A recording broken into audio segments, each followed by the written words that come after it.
Hello and welcome everybody, it's Morgana here, and in today's tutorial I'm going to be demonstrating for you how to paint this lovely simple floral Queen Anne's lace in watercolour.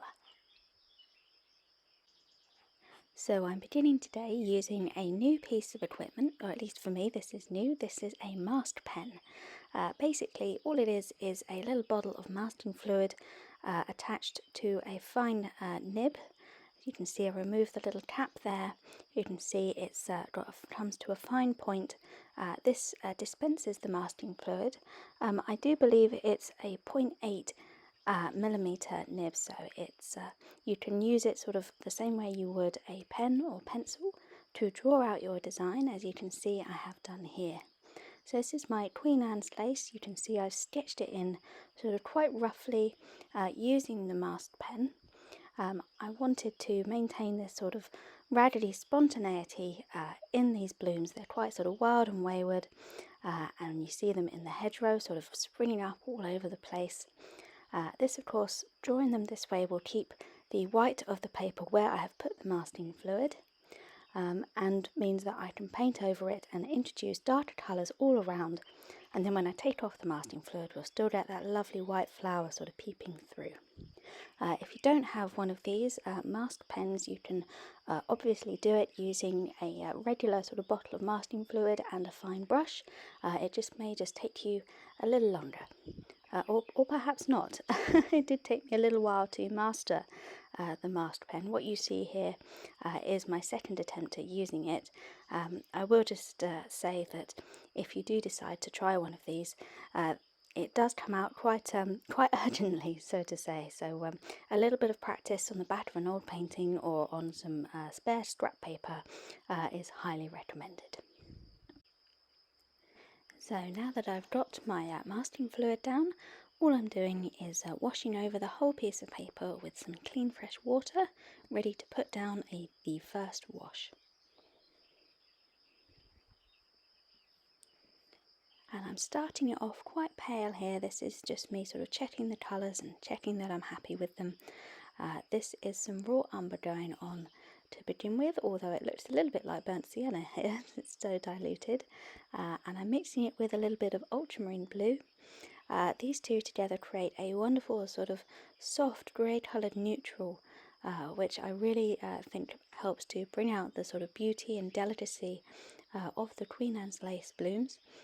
So I ended up mixing these two together and using them as the sort of main colours for the backdrop of this painting. As you can see, my initial plan was to go in quite pale, but then I remembered, of course, once we take the masking fluid off, we're going to have lovely white flowers, and they need a strong, rich background to stand out against.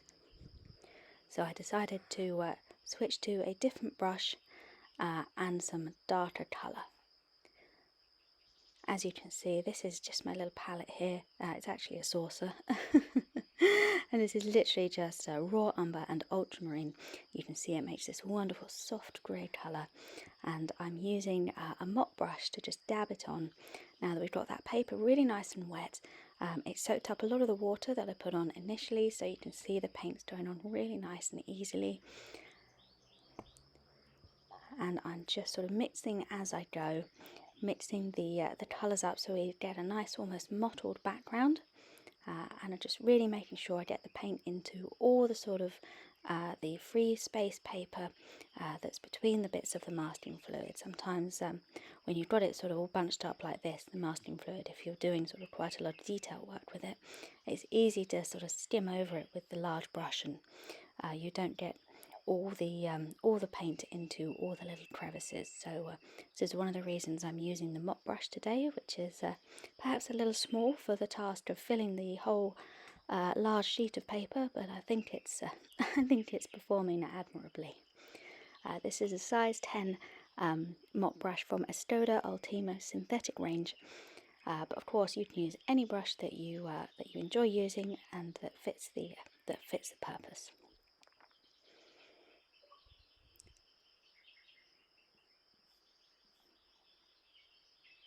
As you can see, I'm just going over and getting a nice sort of wash of colour over the whole piece of paper.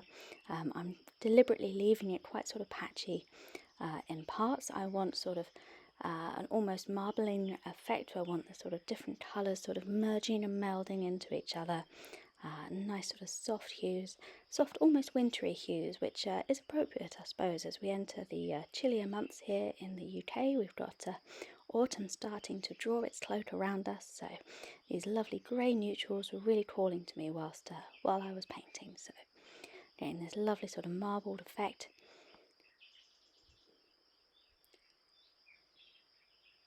And now I'm just going to let the wash sort of do its thing. The paint's going to just sort of diffuse and settle as I now begin to put on the first sort of layer of grasses. And you can see the paper's still pretty wet whilst I'm doing this. All the lines I'm putting on are softening and diffusing out really quite well. This is exactly what I want to happen. You can see I'm using quite sort of strong, bold, sort of rough strokes here. I don't need these to be particularly sharp or delicate. This is really the background wash still that we're painting. Just getting a little bit of movement and texture so that when this dries, it's going to look like soft, sort of hazy, distant sort of grasses and flowers sort of in the background. And it's going to give that lovely, perfect backdrop for our pretty little white flowers to be peeping through. Colour-wise, you can see I'm still sort of using that neutral palette, sort of switching between a little bit of ultramarine and a little bit of the raw umber as well, just to really sort of mottle and marble these lovely colours. I'm also just now introducing a little bit of Payne's Grey. You can see that lovely dark stripe, just to sort of darken down and really get a little bit of contrast in there, because we've got these lovely patches in the background wash that are quite pale, where we've almost got the white of the paper sort of peeping through, so we want a little bit of dark contrast in there as well. So I'm just strengthening some of these background grasses with the Payne's Grey.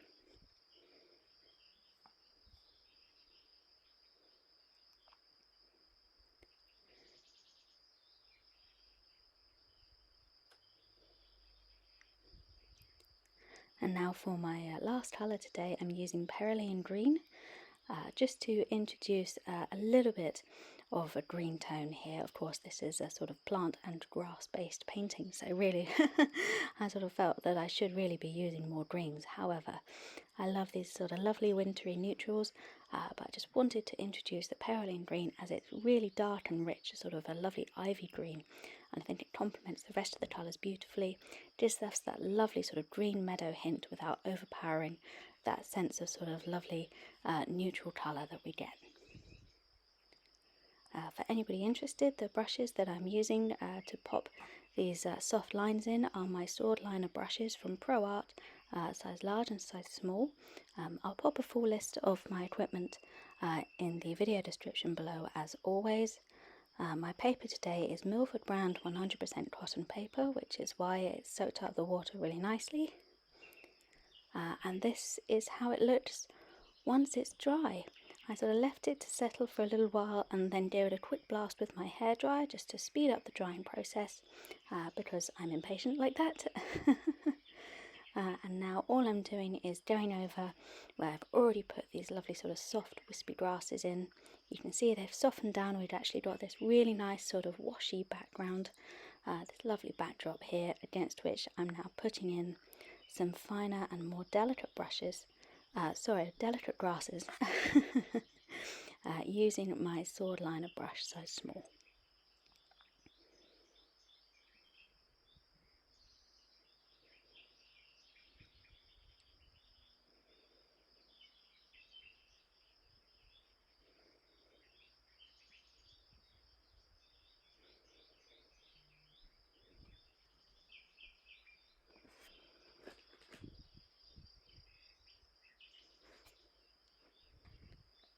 As you can see, I'm trying to keep these strokes a little bit more delicate, as we've got the background paper is fully dry, so it's not going to sort of diffuse out.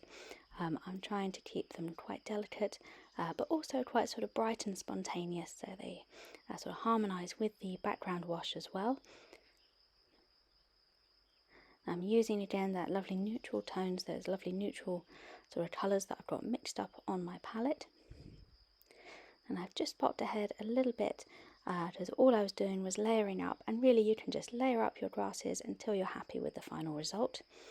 And now it's all dry, I'm just starting to remove the masking fluid, which you can do, as you see here, just by carefully rubbing with your fingertip and just brushing it away, or you can use an eraser or rubber to gently sort of rub it off. And this is how the painting looks now that all the masking fluid has been removed. You can see we've got these lovely white patches just waiting for a little bit of paint to bring them to life.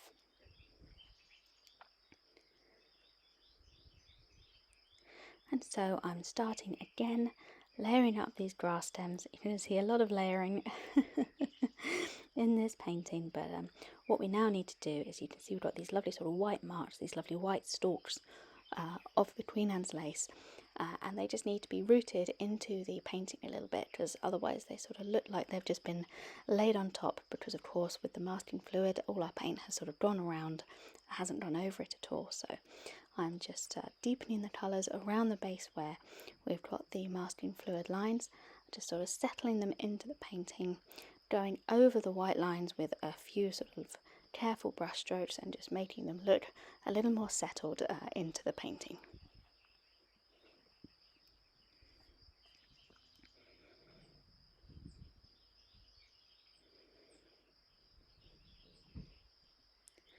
And now that I can sort of see the final shape of the painting, so to speak, it's always easier once you've taken off the masking fluid. You sort of see what you've got to work with, so to speak.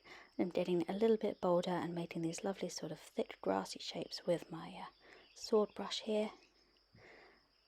And I'm really just going to go around and fill in the sort of background, so to speak, concentrate on getting those grasses looking really sort of delicate, wispy and beautiful before I then focus on those flowers.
So now that I'm happy with the foliage and I've let it all dry, I'm turning my attention to the blooms.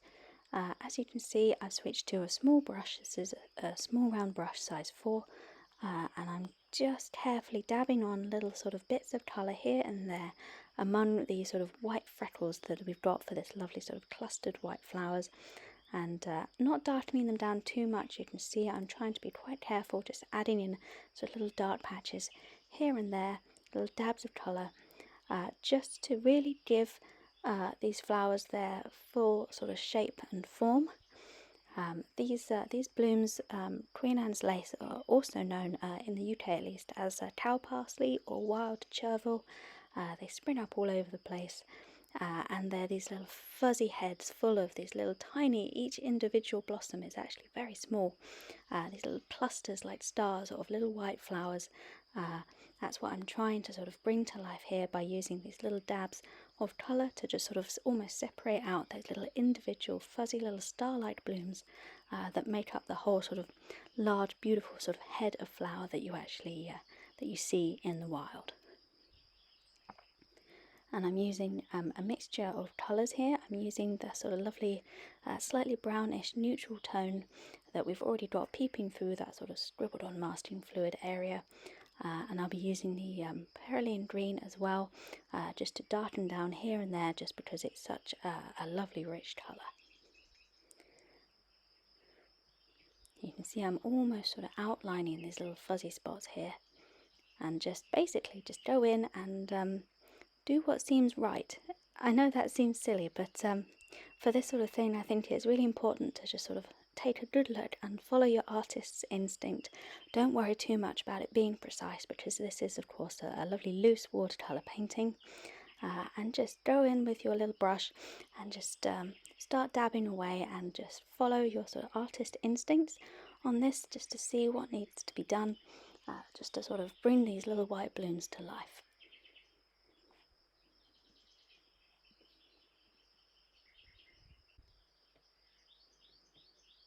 And what I'm also doing as well is just going around with my brush and adding a few sort of shadows and darker lines around those stems as well that we painted with the masking fluid. So of course they're sort of bright white and sticking out like a sore thumb at the moment, so to speak. So just the difference a little line can make, just a shadow along one edge can just help to settle those white, sort of stark white lines into the painting and make them look like they belong.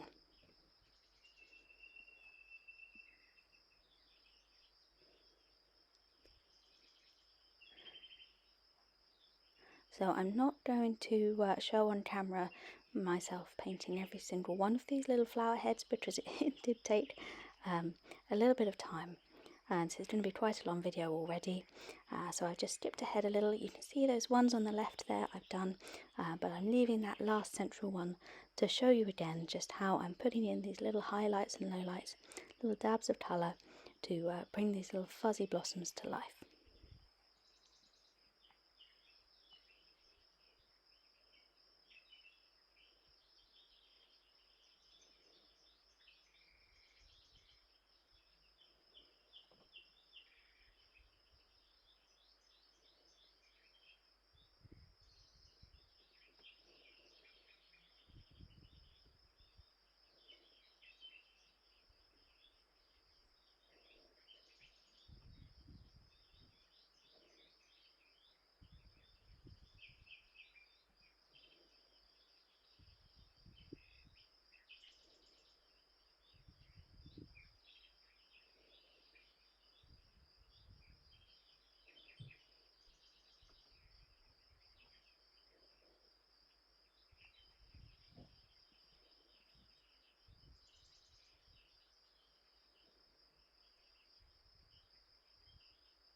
So now I'm just using a little bit of Payne's Grey, and I'm going around and adding some darker shadows just here and there to the rest of the flowers, just sort of around the base of the stalk where the sort of stalk meets that sort of fuzzy bloom, just adding a bit of shading here.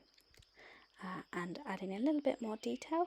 You can turn any sort of blots or splatters that you don't like the shape of into sort of little seed heads or flowers, sort of dead heads, quite simply, just as I'm doing here, just doing a few quick brush strokes in a sort of an oval shape, using the Payne's Grey and just lightly turning them into little fuzzy seed heads. I think complement this lovely neutral toned, almost wintry painting really quite well. A little spontaneous touch sometimes just brings it all together.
And as you can see, putting in these extra little dark parts just makes those whites pop out even more.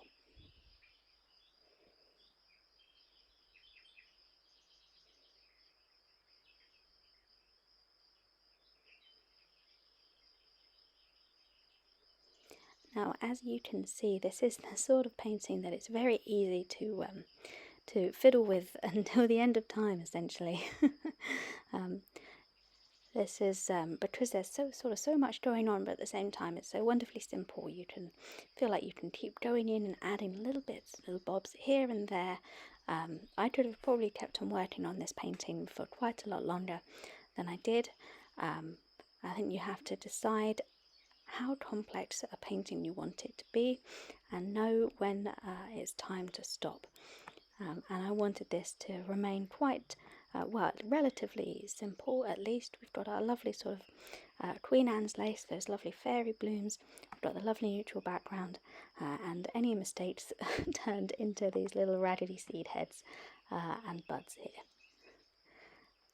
I'm really pleased with how this is turning out so far, and I think sometimes you're in danger of overworking a painting like this if you just keep on adding little bits and bobs. It's easy to get carried away with the details until you find that the details have suddenly overwhelmed the rest of the painting and it no longer quite has that impact you were hoping for. So all I'm going to do now is I'm going to add some little splatters with my fan brush to this painting, because I really love the effect. It sort of looks like little sort of gossamer motes of dust or pollen or seeds drifting off the top of the flowers. You don't, of course, don't have to do this. I do this in quite a lot of my paintings, but because I love the way it looks. If you're not a fan, then obviously don't put it in. So first I'm just sort of going in with my lovely sort of neutral dark grey colour and just doing some quite light spattering. I don't want it to overwhelm the rest of the painting, but as we've got a little bit of this paper along the top line here where there's not as much going on, I thought I'd add a little bit of detail, just a little last little finishing touch.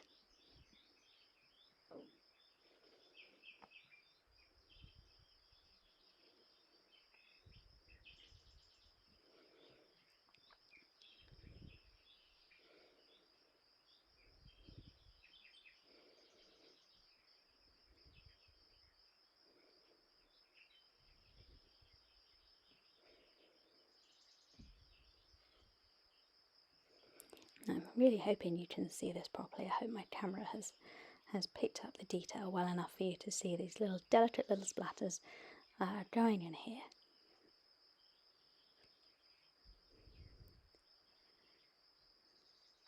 And as a last little finishing touch as well, I decided to get out my opaque white paint. This is a little opaque white gouache, and just mix it up with a touch of water and splatter that on as well for good measure, just to sort of enhance the whites a little bit.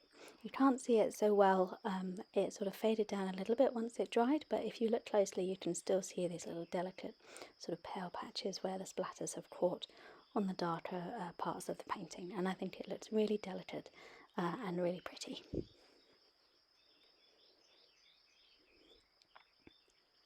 So here we are, it's all dry, tape's removed, it looks lovely. This is the finished painting. So there we have it, a simple Queen Anne's lace in watercolour. So thank you very much everybody for watching this video. I hope you enjoyed it. I'd love to know what you thought of it. If you leave me a comment down below, I'll read it. Or you can follow the link below as well to join my Patreon page. A big shout out and a big thank you to all my wonderful Patreon members, the folks who've already hopped over to join me on Patreon. You all help support this channel, and I couldn't do this without you, so a big thank you. But that's all from me today. Whatever you're up to, I hope you have a lovely rest of the day, folks, and I look forward to seeing you all again soon in the next video.